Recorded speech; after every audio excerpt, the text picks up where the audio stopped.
Hi, we are back with another episode of The Wrap Up, an in depth analysis on video games. We are a man down today, but don't worry, Rahul here can don many hats. Right now, he's an audio video monitoring guy, but in the middle of the show, he might break into White Putin out of the blue, so keep an eye on him. Today, we are dissecting Deus Ex, Mankind Divided. It was going on for so long that I thought we were never gonna cover it, but here we are. What did you think of the game, Rahul? Deus Ex is just like a cornetto. Sure, everybody loves the waffle and the ice cream part, but the bottom chocolate thingy is what you're waiting for. Similarly, Deus Ex sure loves to build a world around it, but I always was waiting for the heists. I would give it a 9 out of 10. So it was a pretty high rating right there. For me, it was pretty simple. The game was great when it wasn't busy being the noob shamer. I'll go a little deep into that, but for right now, my rating is 7.5. For me, the best part of the game probably was that the game didn't restrict me in any way. There was a heist or there was a rescue mission of sort, and I could do it in any way. I could go head on in. I could go through the vents. I could go take the service elevator. There was a multitude of ways, and I could do it all in both the style. I could go in gun blazing, or I could go in the ghost mode, where I am not being detected. Other games try to do it like in GTA 5, you plan a heist, but in that you have to go through a tedious planning stage where you get a car, you plan, I have to go to route A, route B, something like that. But here it was like in a spur of a moment. That time, whatever I decide happens. So that was probably the best part. Yeah, so you're talking about GTA 5, right? So the planning is done beforehand, and the mission itself is fairly linear based upon the choices you took earlier. But here, as you said here, even your past interaction with guys like Miller or any other NPC would also aid you here. So if you have took the personal secretary and you have gone through the lore, so you know the codes already, right? So it would make you make a task little bit easier. And stuff like the augmentation for conversations, right? Yeah. The first one. Mm-hmm. Yeah, it helped me a lot for example with Diwali, when you're fetching that what plasticity thing, so you could use your, what do you say, abilities more. Initially you was like you were like restricted to use your new abilities, like you overclocking, right? You would overheat and you would have to restrict some abilities. But then your mechanic gives you a mission to fetch that plasticity thing, right? In that time you could just you would get a visual representation of beta waves, omega waves, and alpha waves, and that would further help you to choose the options to Which find one which one would go without any violence. So that was like that was great because it helped all the playing styles. Like some, if for example, if you like to play that first person shooter type, you could go in like that. I personally didn't prefer that. I doubt that I had killed more than 10 people in the entire game, because I was mostly doing the takedowns, the non-lethal takedowns, and I was playing in the super stealthy mode. So I liked that part. It aided all the play styles, irrespective of what you prefer, what you choose to prefer. But I think when you go in like all in, you would just be overwhelmed by the enemies. At start at the Dubai mission, I was like, fuck this stealth shit, I'm gonna go all in. But yeah, in the end, you don't have that much of an ammo, and but you had the AUGs, that the full body cover, the full body armament haki type thing. No, you can, initially in Dubai you don't have that. No, not in Dubai. As you progress in the game, you can open that. I did not do that personally. Yeah, I was also in super the stealth mode. So you could open that and you can go in guns blazing and you can still complete the mission. Sure, the outcome might be different because you are told to do it in stealthy mode. But even if you do the gun blazing style, it's not like the mission is gonna be over or anything like that. You are gonna successfully complete the mission. Just the play style is different. So that was pretty cool. And another thing that jumped out to me was that I generally prefer the linear style of gameplay. where the game hints you in the direction. Like when we played Bioshock, through the visual cues or more prominently the audio cues, you were drawn into the right direction. Like some radio is playing, so you're gonna go in that way. Nothing of that sort is done here in Deus Ex. In the starting, I thought that that was irritating because I didn't knew where I have to go. But as the game progressed, I started to look for different vents, different doorways, different service elevators. That the ability with smart vision really helped a lot. We could see through the walls. Yeah. So the game didn't draw us to where it wanted us to get. It just gave us the objective that you have to go on this, like the second floor you have to go, something like that, and you have to figure a way completely on your own. That was something new for me, and I think that I liked it very much. Yeah, the things about is Quicksave a pro or a con in this game comes a lot in a play. So in the mission where you have given a choice either to raid the bank, the data vault, or save the daughter of that arc guy. So I chose to go to the bank and rob the bank because it was hella cool. And in that mission, I was not getting a hidden way to get to the elevators behind the guards and security. Yeah. So I quickly saved the game, run past the guards. I could see a vent there, so I jumped onto the vent, reversed my way out of and find out where that vent was originating. And then quick loaded and gone through the simply that way. So in that way, I found it rather like I have abused the power of Quicksave here. But in situations like where I can try out different strats, like so first strat was to kill a guy and then sneak out of the way, something like that. Yeah. So yeah, at that point it was a pro here. So what do you thought about that? I think that the quick save is not that much good, but all the stealth games suffer from it. If you take any of the games like Dishonored, if you pick the one of the best stealth franchise there, everyone wants to create that the fantasy of being the stealthy guy, the most stealthy guy out there. Or you pick out Hitman even. You want to be like Agent 47. You don't want to be discovered ever. If you are discovered, you go back to your last save. Even I did that a lot. So I think they could have done it.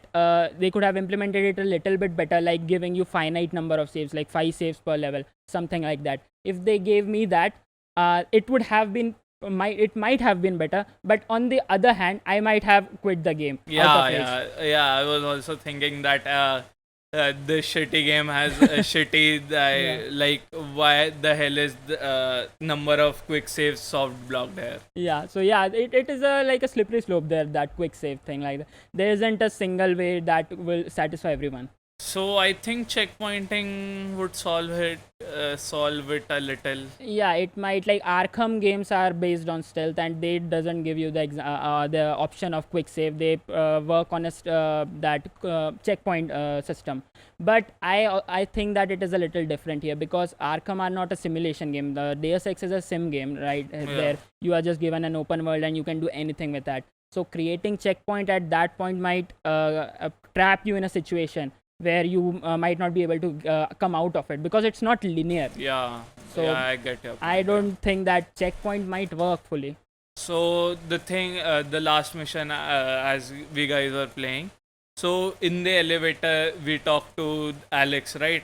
There you could provide a checkpoint and a major like save points could be given as a checkpoint, and after that you could. So there are going to be no quick save. That's what you're telling. I think quick save. I abused quick save a lot rather than using strategies. Yeah, I think the studios should figure out a way. Like they are smarter than us, obviously, so they could. So like at the end of the mission, like we guys were playing. So at the end, I was really thinking of like going a hella back and then taking out the enemies one by one, so that if I when I come back, it would be more. I would have been there would have been a clean path, so that abuse of quick save again.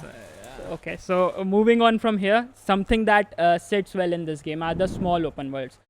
in games like GTA 5 or Red Dead Redemption, you are given a vast land to roam around in. And I have never been a big fan of open world.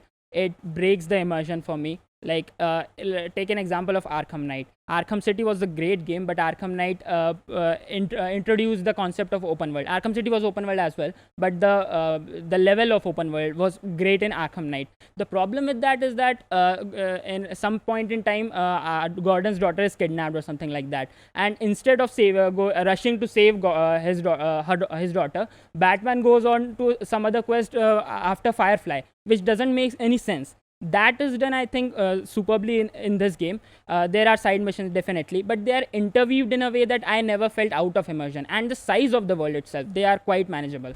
Yeah. So when you go out to GAM or something like that, London, it gives you a point, gives you a pop-up like a thing that all the side missions would be cancelled, Sure. right? So here I would also like to rant about a game franchise that I loved, but I basically stopped playing it after the Assassin's Creed 4th part. Yeah, that open world, that water navy thing. Yeah, I know some guys are mad over it, the naval combat and stuff, but I wasn't a big fan of that. And as I played in my younger years, I didn't really know the mechanic of fast travel, so I was always like, yeah, I have to go to the ship and I don't want to steer that ship. And basically, when the forts came along, so I didn't know that fort has a territory, so you would you could just evade the territory and you would just be okay. So I would just take the shortest part there, and there would be some navy ships or forts there, and I thought I would have to beat them in order to go on further ahead. Yeah. And I didn't basically updated my board, so yeah, it was hella tough. So this game does it relatively well than Assassin's Creed or Arkham Knight, as we discussed. So now moving on to the flaw of the game that I think was a major flaw, was that it wasn't beginner friendly at all.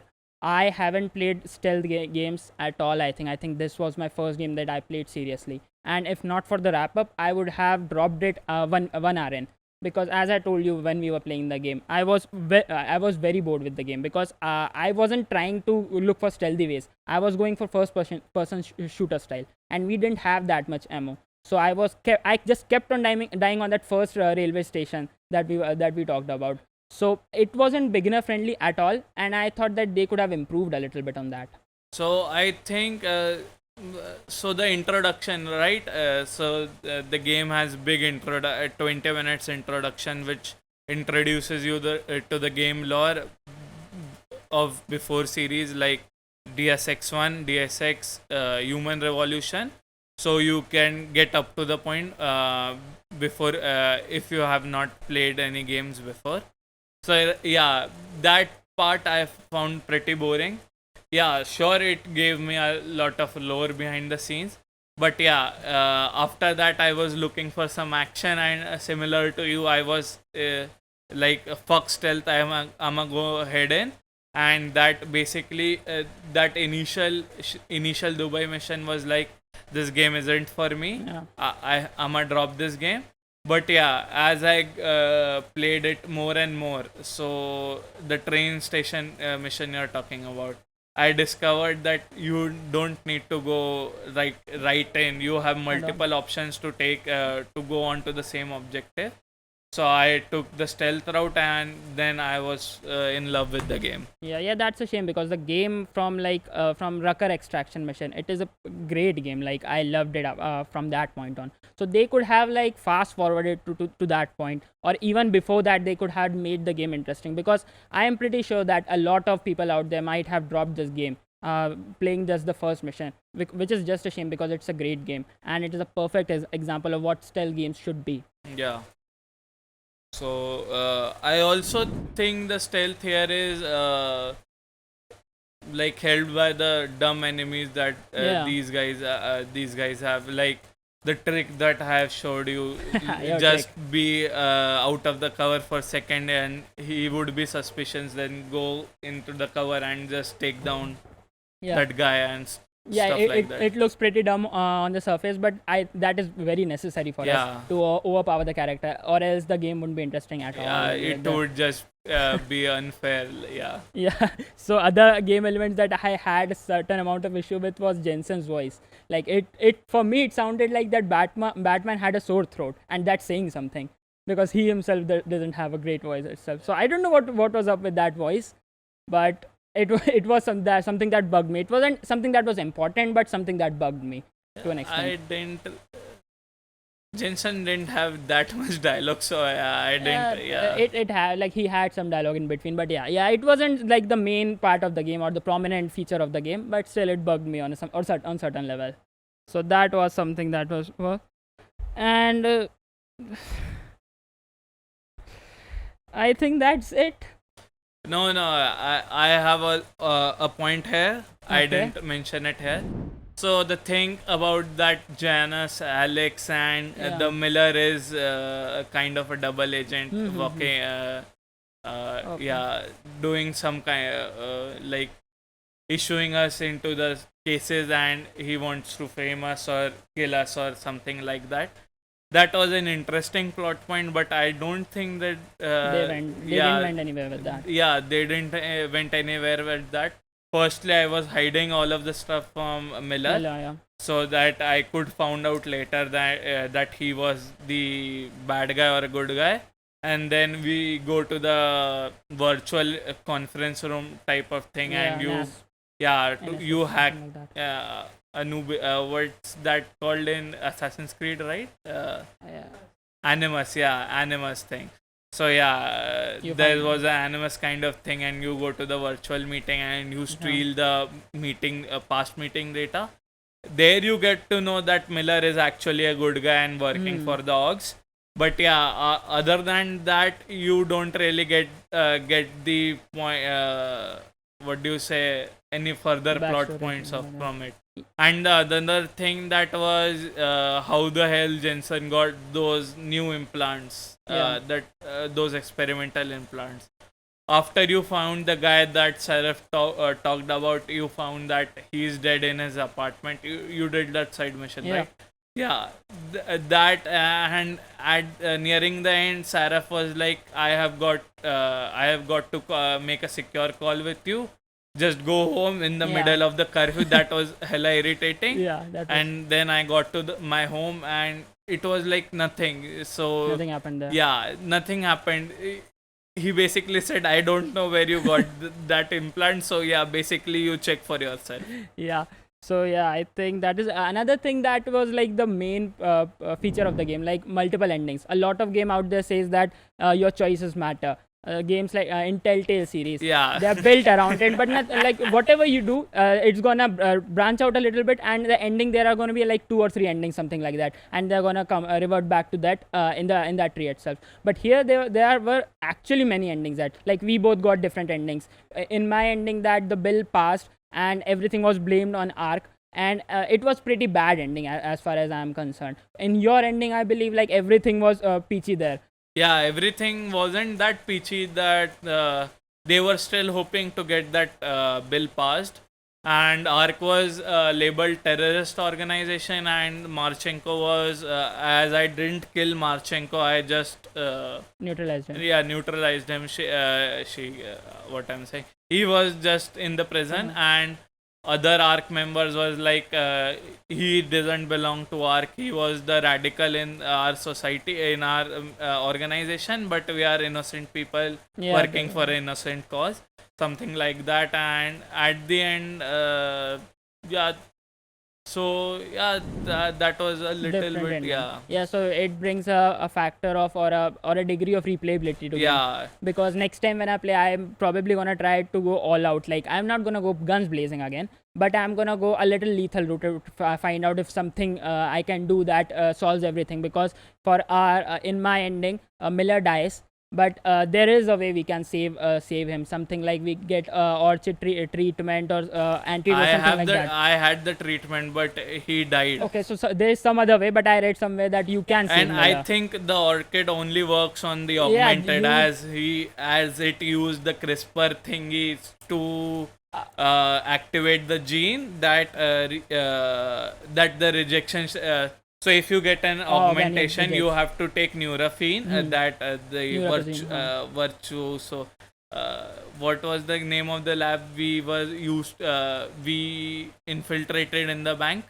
VersaLife, yeah, that VersaLife created, and that kept that syndrome in check. Basically, it was like our augmentation would attack us, or the immune system would attack us, and we would die because of it. Rejection. So the our main character Jensen didn't had that syndrome, and it was like a 1 in a million thing. So remember in Gam that Marchenko gave him the orchid. Yeah, so that's why he didn't die, because he didn't have the syndrome.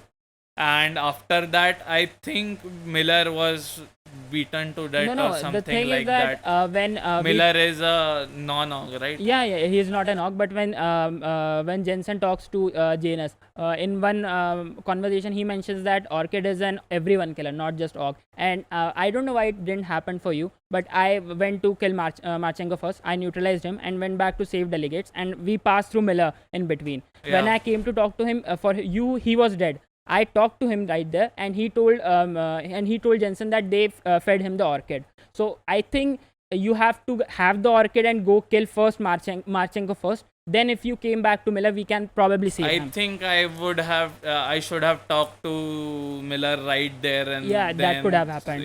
Before he dies, you can save him. So that was it. And there were multiple endings apart from that as well. I think I have a quick save right there, so I could have used it. Yeah, next abuse we should try that, and we can find out if we can save Miller right there.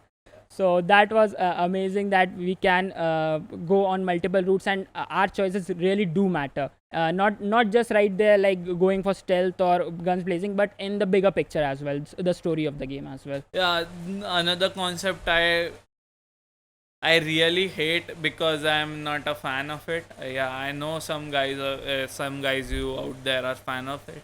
Is New Game Plus. Yeah.